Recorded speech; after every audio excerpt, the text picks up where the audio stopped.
I'm gonna sum up our bloopers and then say goodbye. I'm crying. Will is driving, and Sherry's whining. How does that sound? Welcome to an all-new episode of Work in Progress with John Lane and Will Barfield. This podcast explores leadership traits under stress with a special guest each week. We use a simple and accurate OAD assessment to identify key personality traits or superpowers, as well as the shadow side, kryptonite traits that appear when we're under stress. As always, we'll have some pod banter, shameless plugging, and we'll even let our guests talk for a bit. Of course, no humble brags. Welcome to the show. Hello, everybody. Welcome to a live version of Work in Progress with John Lane and Will Barfield. See, you caught that. You're paying attention. Yes. We do record this live, so why shouldn't we call it out? I have no qualms with that. I was like, oh, there's a new word or adjective he's added Exactly. to our intro. I like how you continue to keep me guessing every single show. Every single show. I've got some good guessing for you this week. First of all, Will point up to our new home. Last week we used that as a bit of a surprise. Sweet. But we have a lovely new logo on air. Everyone be quiet. This is a quality operation, so that's fun. And I have news. I'm going to say words I never thought I'd say before. Are you ready? Do you have the ability to bleep them? They don't have to be those words because I think I've said most of them. I have a checklist and I've said most of them. So it's not those kind of words. Okay. Okay, wait. I gotta do some showbiz magic. So give me a second. Our podcast was featured as a case study in a blog. Look at that. Has anything ever bigger happened in the entertainment industry? A podcast discussed in a blog. No, tell me more. How'd this happen? Tell our whipsters more. Right? Our whipsters. That's right. So I'm super glad that Sherri is blocking out your face and not mine. Blocking both wouldn't be so bad. Let me see if I can do this. The John and Sherri show. So we use a very nice software called mmHmm. You can see it in the upper left. And that's what we recorded. And that's bringing you the magic of podcasts today. And they heard about how we use the software for podcasts. And that's a use case that they want to encourage their people, their audience to do. And they thought ours was so impressive. Oh, yeah. Pretty low bar for us to get over. But they were so impressed that they said, we're going to put you in our blog. Pretty awesome. I think we can finally say we made it, Will. We have. Here's what I don't remember. I don't remember being contacted for a quote. I made up quotes for both of us. Oh, you did? Okay, good. I did. And I don't know what the compensation is going to be to me each time that this blog is read. We have to pay them no compensation. It's not. This is syndicate. It's not like when the TV shows run again and you get paid every time somebody watches. And I'll say one other thing. Just moving, keeping the pace going.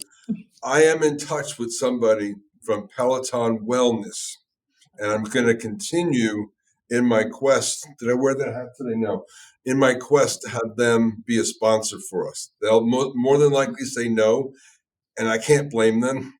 However, we're gonna keep slogging that thing until we get a sponsor. So does In Touch mean that you're just emailing the info address at Peloton, or does that mean you're actually having a live person? And I looked her up on LinkedIn, and so she seems to be a living, breathing person. And she made the mistake of sending me an email about something. So, big mistake. So let's jump in. I'm John Lane. I'm Will Barfield. And we are a work in progress. Podcasters to the stars, featured in blogs the world over. Yes. And we have a special guest today. Sherri, how are you? Hey, guys. How are you? Super nice to see you. Why don't you... I'll give it away as a low E. Talk about yourself for a minute. How does that sound? That's fantastic. Good. Well, tell us Yes. a little bit about what you do in your company and all of that good stuff. Sure. Thank you so much. Yes, I'm Sherri McManus, and my husband and I are the Luever Group, and we are leadership development and corporate trainers. We specifically focus on leadership development and effective communication for small businesses. We do that by providing direct strategies to help build leaders from within, as well as prevent toxic work cultures. So we love transforming today's leaders. Wow, that sounds like something we're interested in, Will. Absolutely, which is why she's going to be a phenomenal guest. Absolutely. I think that's great. And Lou is your husband? Correct. Yep. Maybe at another time I'll ask you, why isn't it Sherri McManus? Let's not stir that pot right now. I know, right? That's coming. I'm trying to whip it up here. Okay, so everybody who's listening, I wonder how many of that is at this point, Will, knows that we talk about leadership traits under stress. And the way we get those leadership traits is we use the OAD survey. It's easy to administer. How easy is it, Sherri? Easy. Thank you. Just And like it's that super plug, it was accurate easy. and it's super helpful. And there's a lot of things it can do, but this isn't a commercial for that. But just know that's the source. And then when anybody takes an assessment, they fall into one of 4 quadrants. Sherri is what we think of as a technically oriented specialist. Will, what do you think of my arrow? Arrow and box work. It's phenomenal. Thank you. Fancy. Catch John doing something right. So And she it's is super a great to have technical. another expert Yes. show up in our If pod. we kept a list anymore, the list of experts would be burgeoning. The list of facilitators, which is odd. I don't know why we don't know more of them, but we'll work on that. But she You know who is one, by the way? Go ahead. My wife, She's a facilitator? Amy, is. Yeah.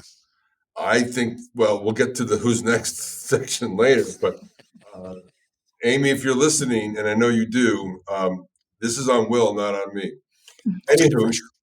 let's get into it. So this is how we define Sherri's superpowers. As I mentioned, she is what we call a perfectionist. That's almost the exact opposite of me. I go upper right to lower left. We'll meet in the middle somewhere. But Sherri's dominant traits are detail orientation, compliance, and follow through. Her P and her E are about the same. So P is for patience. She's kind of a steady Eddie. She is more of a single tracker than a multi-tracker. And she's not particularly extroverted, but not particularly unextroverted.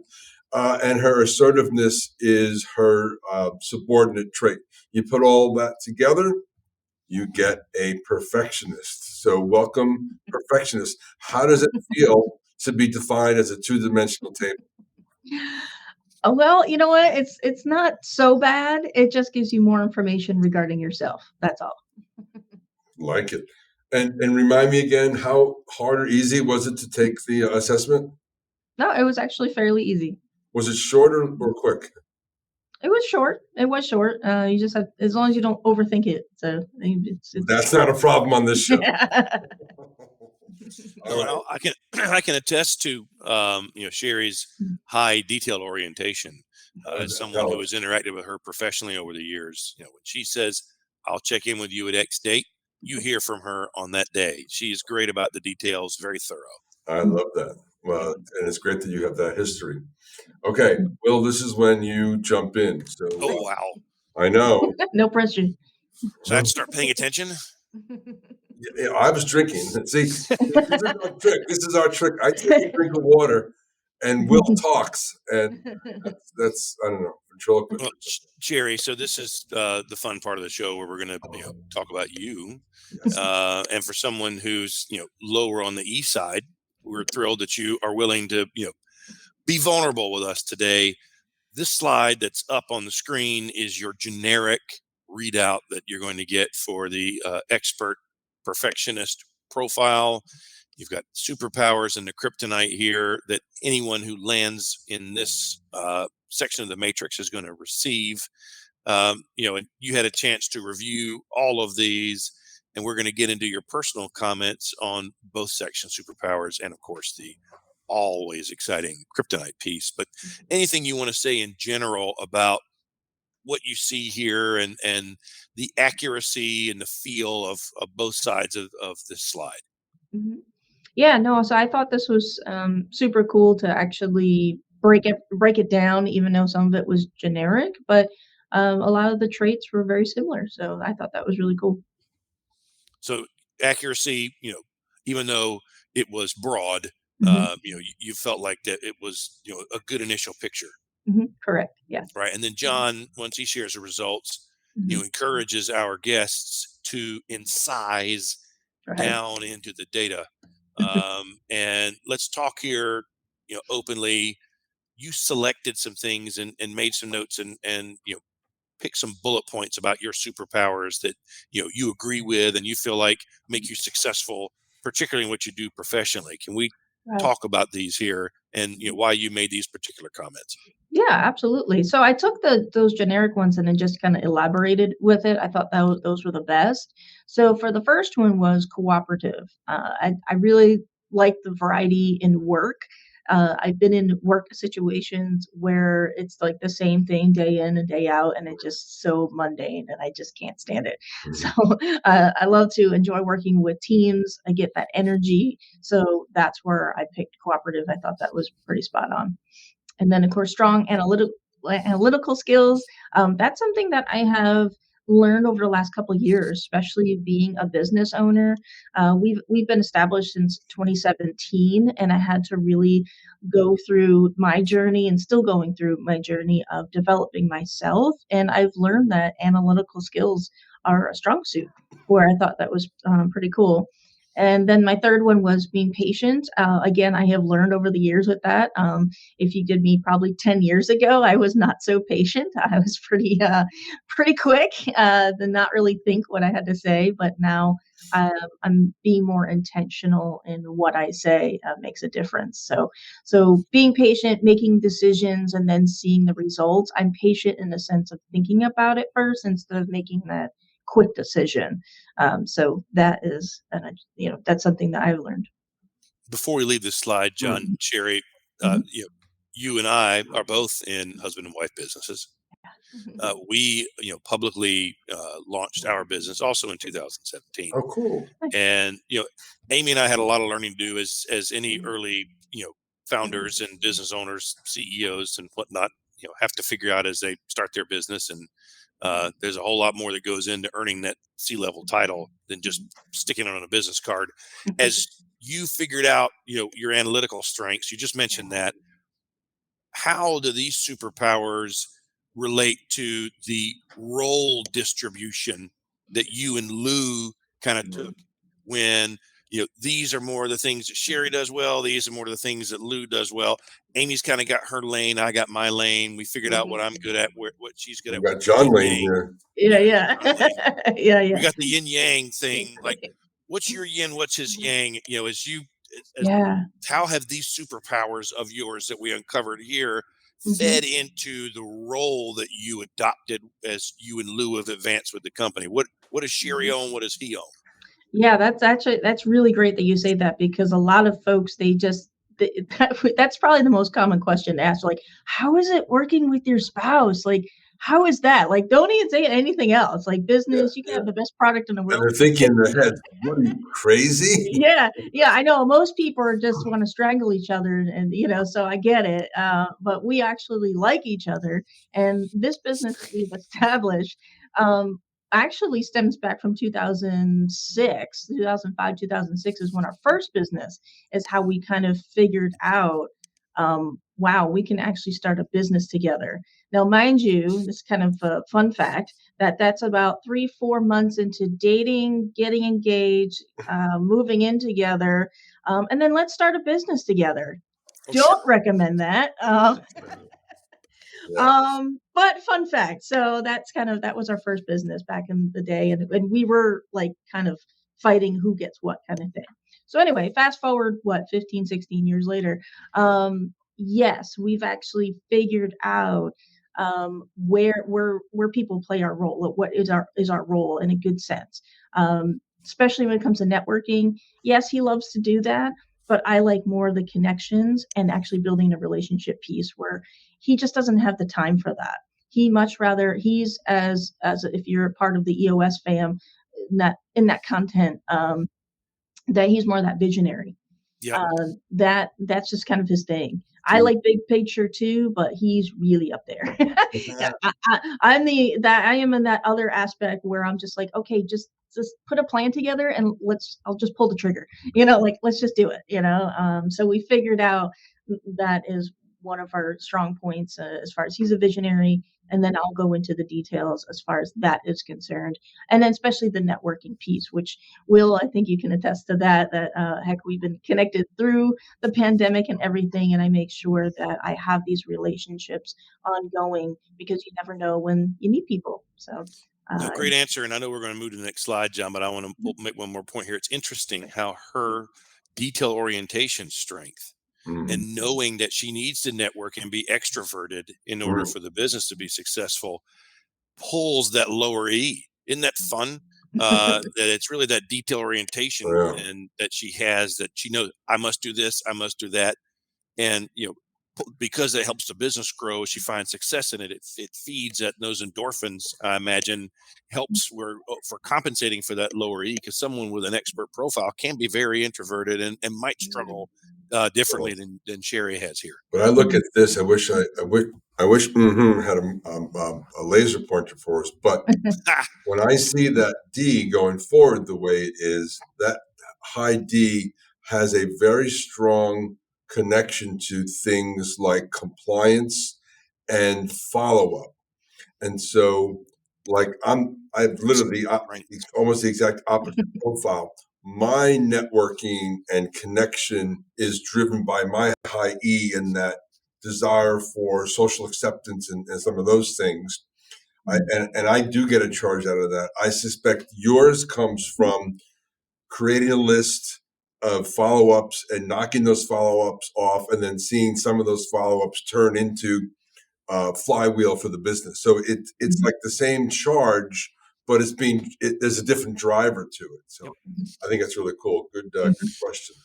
All right. So Well, let's hear as what- fantastic as Sherri is, we all have one or two weaknesses. I have many more than that, but kryptonite wise, right? Okay, Sherri, pressure's on, things get hard, stress is up, we're facing challenges. Shadow side of the superpowers is the kryptonite piece. You also made some notes. Let's talk about these. Yeah. So for this one, I put, by the book. Yeah, totally. When others don't follow the rules, it just grinds on me. And I'm like, but that's not what it says, It's like, so I've been caught to be like, hey, you need to be flexible, it ebbs and flows. And I'm like, yeah, but this is what it says. Unless it's changed, like this is what it is, right? Um, I don't too much chaos, then it just, falls apart, right? So certain things, I do like to follow the rules to some extent. Yeah, And but then the remember, this is kryptonite. yeah, You're bordering on humble brag here. yeah, This yeah, is not the superpower slide. This is the yeah, kryptonite slide. So right, when you're two right, by the book, what happens? yeah. Well, when you're too by the book, then you become that enforcer that can be a negative, and people don't like that. So kind of it's not so good. Patience is I agreed with two, in both categories here because being too easygoing can be taken for granted. Mm. I have had a team in the past where that was some of my feedback where we did collaboration, we did everything that a leader should do, so to speak, and early in my career, but yeah, it was taken for granted because of I was too easygoing. So that Perceived as a weakness. yeah. Yeah. Well, that EP together that lower E and higher P can work against you because Mhm. the extroversion is low and you are a steady Eddie and not a boat rocker. And that's I think it's a nice place to be, but it can be a kryptonite if you're in an environment where that isn't respected and people take your own work, they take your work for themselves, or they don't give you credit, or whatever is the right thing to do. So that's interesting. Mhm. Yeah.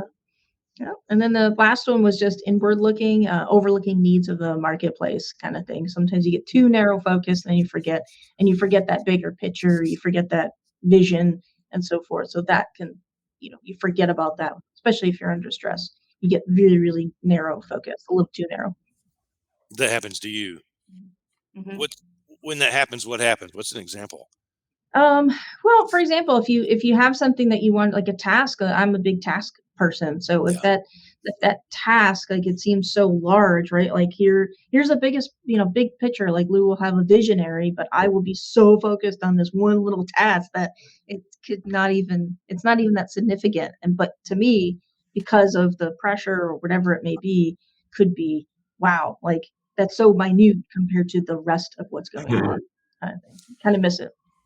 Good point. I want to press on that patience piece a little bit here before we leave this slide. So, Sure. and I'm scenarioing and welcoming you to comment on it. I'm not necessarily assuming that I'm accurate. Sure. Uh, if you're patient and easygoing, and I think about your demeanor in this podcast up to this point, Mhm. you know, very pleasant, very positive, smiling the whole time, laughing at all of our bad jokes, Love that. and you are someone who probably has a long fuse and Mhm. it can be patient, can get along and goes with the flow. But when things get tough and you're frustrated and it's not going the way you want, uh, can that long fuse get in your way? Can you Are you hesitant to stop the dynamic and Mhm. raise your voice and inject your opinion and try to cease what it is that you feel is going in the wrong direction, or can that patience and that inward looking nature cause you to not share, and then something that you could have fixed or avoided maybe doesn't happen because Sherry swallows it? Mhm. Yeah, depending on the circumstances, there are times if there's too many, cooks, too many chiefs, or too many, I guess, chefs Yeah, in the in the in the kitchen. kitchen. Yeah, It just is too much, and I just know when to just kind of walk away or just kind of like, oh, okay, all right, whatever, kind of thing. So you have to be mindful and to the surroundings and the situation. But if I'm passionate about something, I'll get fired up and I will have no problem saying what I have to say. good. Um, so yeah, when I'm passionate about something like, hey, listen, this needs to go like this. I'm not gonna, sorry, I don't mean to hurt your feelings here, but we need to get this done. So Yeah, that I think is where Will's going. So like someone like me has a short fuse, but I'm just a little firecracker. Like yeah, it doesn't amount to much. But you've got a long fuse. When yours goes, does it yeah, go, yeah. or are you able to like when you hit your edge? Is it like vavoom? That's what Will's looking for. And then who did you direct it at? Yeah, I mean that's well, I take my father's Irish side on this one, but yeah, when it goes, it goes. But the only thing is, like again, learning through my personal development and journey, we have to be mindful on that. No matter how much stress is pushed on us, that we don't want to say things that are going to hurt or hit people below the belt. Like that's not hurt. Unless That's you're on too a hurtful. popular podcast. Yeah. Like you just shouldn't do that. Yes, people, we lose our cool at times, but then you have to be accountable on that. Be like, you know what? My apologies. I lost my cool, and that's on me. But hey, here's a better result, or next time I won't do that. So it's tricky, like we're human, we're not perfect, but we do need to be mindful. Yeah, Well, Mhm. you are a perfectionist according to the that is true. results here, so you're about as close as you can get, I suppose. Mhm. This was fun. We went through, strengths and weaknesses. We analyzed superpowers and kryptonite, and how have some of the things that you saw in the results, and then we covered in this today. How can they be applied? Looking forward, work, maybe even home or social. Is there some stuff that you gathered today, or that you enjoyed talking about, that are going to help you as you continue to do what you do for a living, for your clients, but also maybe in your professional interaction running the business with Lou? Yeah, I think for the work, especially, just delegation, right? I think we were talking about that early on, that um, if you don't like to do something, delegate it, outsource it. You just got to do it. You just have to. You got to be laser focused on whatever that you want to move forward. If you're task oriented or you're working within another organization, hey, you got to have that mindset of running your own business or like running your own business. It's really fascinating when you can think that way. Then you can actually start looking things up in perspective a little differently. But delegation is always a hot one. Quick thought, Mhm. John, before we close here. Cool. Sherri, you and Lou are in the business of leadership analysis, leadership development. You're working in that every day, helping your clients, helping these companies run better, helping these leaders improve. For all the years that you've been doing this, have you noticed, right? We're all in this leadership analysis space, common themes, things that tend to hamstring leaders that you're noticing over and over again? Are there faults, or corrective actions that you've noticed that you and Lou find are commonalities when you're going in and lifting the hood and trying to get the leadership engine running again? The things that tend to happen over and over again in small businesses, or flaws or faults that you notice a lot with leadership executives? Yeah, definitely. That's a good question. So with leadership executives and even middle management too, they always get poo-pooed on. They just do. They're always sandwiched in between everything. But honestly, it's the communication. Well, that is probably the number one training that we get offered or at least talked to about and with.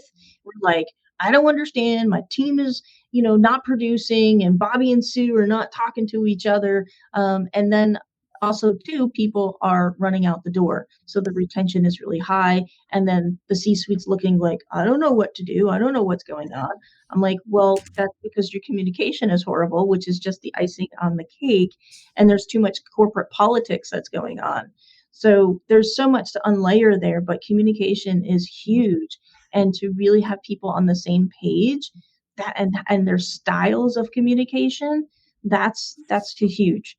It's all about the awareness. So the most common is communication, how to use your connecting skills, how to use your influence and influence others because they want to follow you, not because they have to follow you. Yeah. So that's a huge part. And again, it comes down to awareness. So that's what we have seen, and that's a lot of the commonality. And there's also, which we have seen, and I'm really grateful for the pandemic in a way, because of the leadership top down, right? You got this top down leadership, and it's a dictatorship. And prior to pre-pandemic times, we were living on this hamster wheel, right? All the time. And we're like, gosh, I wish there was time where I could just stop, right? Well, here you go. We have a pandemic, as I'm not going to slight it because it was horrible. But there were some really great things that came out of it, and it really tipped the scale of these businesses that have employees to stop and think, going, oh, maybe we should actually care for our people. Let's get Right. back to that. Right now, people are using their feet to walk outdoors because don't want to be treated in disrespectful. They don't want to be back, to keep running to the ground, so to speak. I mean, I myself, my personal story is that I was in the hospital in the ICU for 10 days due to a toxic work environment. Oof. Leadership was more focused on the bottom line than they were valuing their employees anymore. Wow. So it just goes to show you, and this is pre-pandemic, it just goes to show you when you run your people down to the ground and take the human out of it, you have problems. And this Yeah. playbook that has been around since 1980s, that's got to be dead, buried, and burned. That now is the time that we need to focus on our people. And if it's one leader at a time, one person at a time, that's our mission, and that is our purpose, to change that from happening, because I myself was in the hospital, and many others are living or have lived it or knew somebody that lived it. So now we need to change that. Well, leadership lessons applied is the slide, and that's a great response, Sherri. I Thank you. love it. Thank you. So, Sherri, I just want to say, in general, thank you for being on with us. But I know somebody who is a lower E person coming on and talking about themselves is not super easy. So we're especially thankful for that. Yes. I'm John Lane, I'm Will Barfield, and we are a work a in work in progress. progress. Thank you, Have a good everyone. week, Thank you, everybody. Sherri. Bye-bye. Thank you. Work in Progress is a podcast presentation of Slipshod Productions, available on LinkedIn and YouTube. Executive produced and starring John Lane and Will Barfield. Talent booking, production, and editing by John Lane. Thanks for watching. See you next week.